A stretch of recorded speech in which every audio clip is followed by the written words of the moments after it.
አሰላሙ አለይኩም ወራህመቱላሂ ወበረካቱ። እንደምናችሁ ሰላም ናችሁ?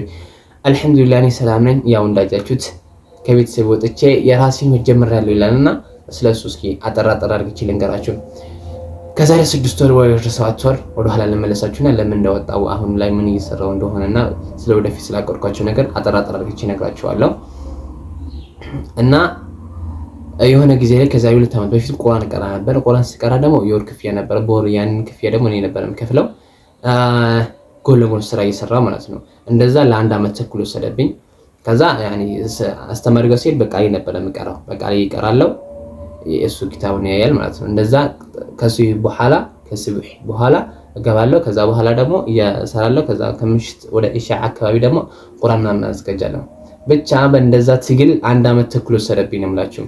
ከዛ በኋላ ለጨርስ አካባቢ ሲል አስተማሪ ሁን አሉኝ። አይ እኔ አልፈልግም ምናምን አልኳቸው። እሺ አስቡት፣ አስተማሪ ሁን የተባልኩኝ ሁን እየተባልኩኝ ከዛ ደግሞ እዚህ ጋር ደግሞ ብር ይሰጣል እየተባልኩኝ እንደገና እኔ እሱን ትቼ እዚህ የቀን ስራ ምናምን ብሰራ አሪፍ ነው ለኔ። እንግዲህ አይገባኝም። ለዛ ነው አንደኛ በጣም የቻልኩበት ምክንያት። አሁን ያለሁት ወደ ጅጅጋ አካባቢ ነው እና እኔ የተወለድኩበት ሀገር ቀበሮ ባይህ ይባላል። ልዩነት የላቸውም፣ የአንድ ሰዓት መንገድ ብቻ ነው። እና ጅጅጋ ከመጣቴ በፊት ደግሞ በደንብ አቅጄ ነው የመጣሁት። በቃ በደንብ አቅጄ በቃ ምን መስራት እንዳለብኝ፣ ምን ማድረግ እንዳለብኝ፣ እዚህ ከማን ጋር መኖር እንዳለብኝ፣ እዚህ ባይዞ ምንም ዘመን እንደሌለኝ አውቃለሁ። ብቻ አስቤ አጥንቼ ምናምን መጣሁ።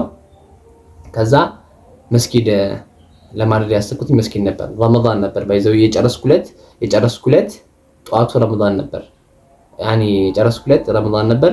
ጧቱ ጨርሼ ፈንሶርና ዐለል ቆሚል ካፊሪን ብዬ ሄድኩኝ ወደ ከሰዓቱ ደግሞ ጨነቅነቅነቅ አለኝ እና ወጣሁ። ገባችሁ?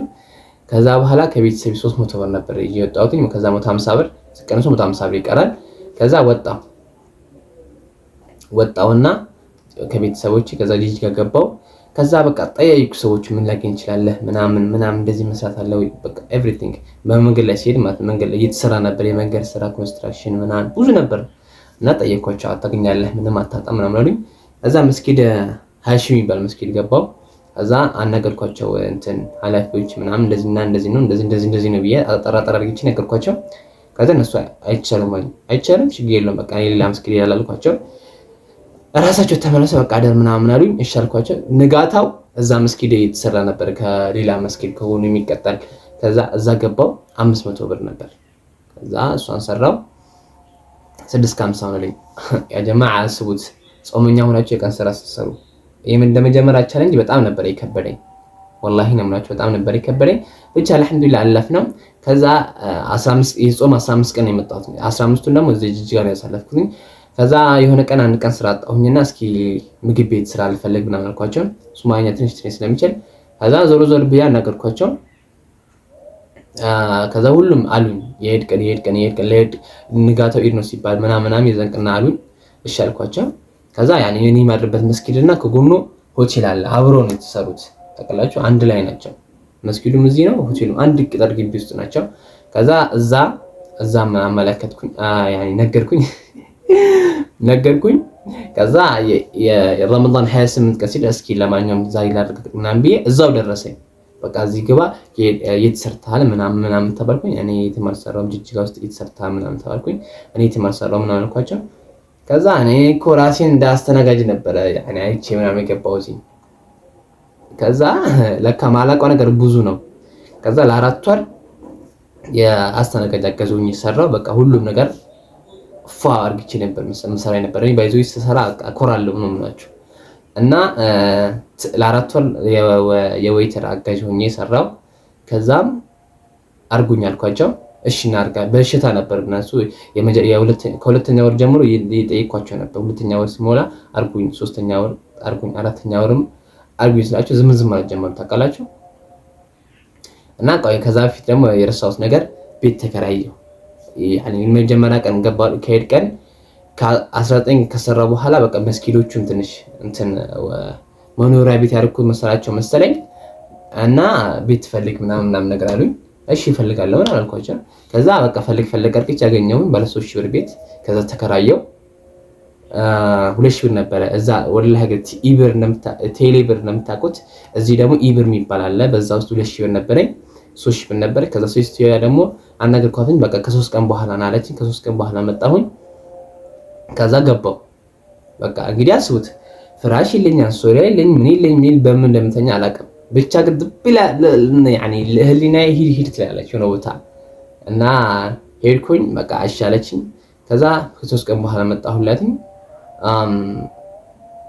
በቃ ተነጋገርን። ስንት ነው? 3000 ብር። እሺ ስልክሽ ንገሪኝ። ላኩላትኝ 2000 ብሩን። ከዛ 1000 ብሩን ደግሞ ማታ ስመጣ አምጣልሻለሁ። እንግዲህ 19 ቀን ሰርቼ መቼስ 1000 ብር አይከለከለኝ። ወር ደሞዙ ደግሞ 5000 ብር ነበር። በወር 5000 ብር ነው ደግሞ የምሰራው ሺፍት አለው። እኔ ከሰዓት ነበርኩኝ። ከዛ በቃ እንደዛ ነበር የምሰራው። ሺፍቱን ደግሞ በቃ ያጠናለው ወይ ተኝቼ ነው የምውለው እንደዛ ምናምን ነገር ብቻ እንደዛ ሰራው ለ4 ወር። ቤትም ተከራየ 3000 ብር። አልሐምዱሊላህ ሐለቱ አሁን ሁኔታው ቆንጆ ሆነ። ከዛ ወደ ባራ የዛ ቀን ሱብሃንአላህ ይገርማል። ከዛ በኋላ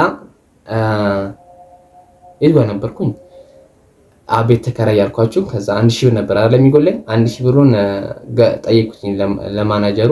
አይከለክሉኝ ብዬ አሰብኩኝ። ሊወጣ አካባቢ ሲሉ ደግሞ ማናጀር ጠየቅኩኝ። በቃ ነገ ልሰጥህ እንጂ አሁን አልችልም አልኩኝ። አሁን ልሰጥህ አልችልም አልኩኝ። አይ ሚን አለኝ። ለሷ ደግሞ ማታ አምጣልሻለሁ ብዬ ነው የነገርኳት። በቃ ችግር የለም ማለት እንዳለች እሺ አልኳትኝ። ከዛ በኋላ እንግዲህ በምን አላቅም ብቻ በምን እንደማደር ከዛ ማታ የዛኑ ቀን ማታ ገባሁ። እሷ ተኝታለች። ከዛ እናት አባት ጋይስ ቤት ውስጥ ፍራሽ፣ አንሶላ፣ ኬሻ እና ሙሻማ ነበር። የሆነ ሰው ጥሎት የሆነ ከዚህ በፊት ነበር ማለት ነው። ከዛ እሷን ጠቅጠቅርግቼ አንጥፌ ላሽ አልኩኝ። እነግራቸዋለሁ የሆነ አያ እንዳለች። ከዛ በኋላ ነገርኳትኝ ማለት ትላንት እንደዛ ነው ለዛ ነው አላመጣሁኝም እና ታዲያ አመጣለሻለሁ። አይ በቃ ችግር የለም ተዋለችኝ። እቃ ነበር ታውቃላችሁ እዛ ቤት ውስጥ እቃይም ስላለ ችግር የለም አለችኝ። እንደመጀመሪያው ተውኩኝ። ከዛ በኋላ በእንደዛ ቀጠለ እላችኋለሁ። ለ4 ወር እየተረጋጅ ሆኜ የወር ክፍያ በ3000 ብር እየከፈልኩኝ 2000 ብር ነበረ እየቀረኝ ነበር። ምንም አልቆጠብኩም ወይ። ከዛ ለአረፋይድ ደረሰ። አረፋይድ ደርሶ ሽፍን ገዛው፣ የሆነ ቀይ ሽፍን። ከዛ እንደዛ የኮ ብቻ ቆንጆ ሆነ፣ አሪፍ ሆነ። በቃ ሁሉ ነገር ተረጋጋ። አልሐምዱሊላህ በቃ ቆንጆ ሆነ ብቻ። ከዛ 4ኛ ወር ላይ ምናምን ወደ 5ኛው ሲሸጋገር ነገርኳቸው አልኩኝ። ካላደርጋችሁ እኔ ሌላ ቦታ ፈልጋለሁ አልኳቸው። ከዛ እናደርግ ካለን እንጠብቅ አሉኝ። እኔ በቃ በእናደርግ ካለን እንዲጠቀሙብኝ አልፈልግም ብዬ ከዛ ወጣው። ከዛ ወዴት ነው እዛ ያለ ሐሳዩን መስላችሁ አሁን ሀርጌሳ ወደ ሶማሊያ ምናምን በዶላር ነው የሚሰራው ታውቃላችሁ። እና እኔ አሰራሩን አላውቅም እንዴት ነው የሚሰራው፣ ብቻ እኔ የሚታየኝ ዶላሩ ነው ብቻ። እና ወደዛ ነው መሄድ አሰብኩኝ። ልክ ከዛ እንደለቀኩኝ ለ5 ቀን እዚህ ቁጭ አልኩ የተከራየሁበት ቤት። ጠየቅኩ ሌላ ቦታ እስኪ ለማንኛውም ዝም ቢያልቸኩል ለስራ እዚህ መጀመሪያ በደንብ አልኩኝ። ከዛ አጣሁ። ከዛ እስኪ ለማንኛውም ልሂድ እስኪ ቻንስ ከደረሰኝ